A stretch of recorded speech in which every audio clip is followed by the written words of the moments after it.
All right, we are your station for entertainment. It's a long holiday weekend, and it means plenty of time to go to the movies. Backstage OL.com's Dave Morales talked with the star of one of your choices, and that's Paul Giamatti, about his film, The Holdovers. Every year at Barton Academy, students, faculty, and staff depart the campus for a 2-week winter break. But there are always an unfortunate few who have nowhere to go for the holidays. They're known as the Holdovers. Good to see you again. Nice to see you, Dave. Brilliant. Yeah, thank you. This movie is fantastic. Thank you. As I told you last time we spoke, huge fan. I love your work. Thank you. And this is no exception. Thank Just you. Wonderful. But that said...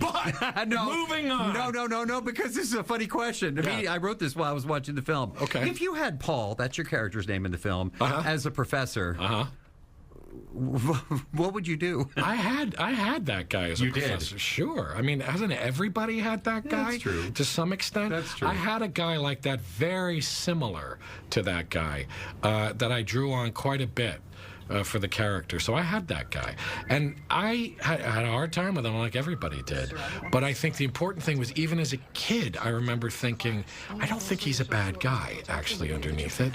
But it's hard with those guys. It's very hard with those guys because they're relentless, you know? So just keep your head down and try not to get in the guy's way. Good advice. Yeah. Hey, the magic of the main characters you included. How would you describe the relationship? Because they're just they're. It's you know, they come together as an odd little temporary family. That's it. So, you know, I suppose that's what it is. And they each begin to gain even more compassion and empathy for each other as it goes on, as they start to realize this person is in a similar kind of pain or whatever, just in pain of some kind, you know, and everybody starts caring for each other more. So it is a little funny little family, temporarily. Okay, I have never asked you this question. I'm going to ask you today. Okay. It's our big day. It's an easy one.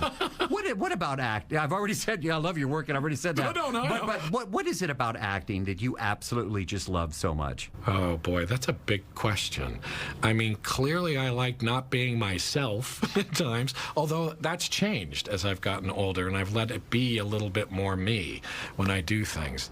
I suppose as I've done it, and the more I do it, the thing I actually really love is the connection with the other actors, but with the audience, and particularly an audience of people I will never know. And so that kind of mysterious connection is more and more the reason I actually think I do it, and I've always done it. It's not the hiding behind the mask. It's actually trying to find some way to get out from behind a mask and connect with people. Thank you for answering that. Thank you. There's a ton of buzz on this film, myself included. I don't know if I'm allowed to say, but I'm definitely nominating you because I appreciate it. No, this is just great. Thanks, man. I appreciate it. This is your Rubicon. Do not cross the Rubicon.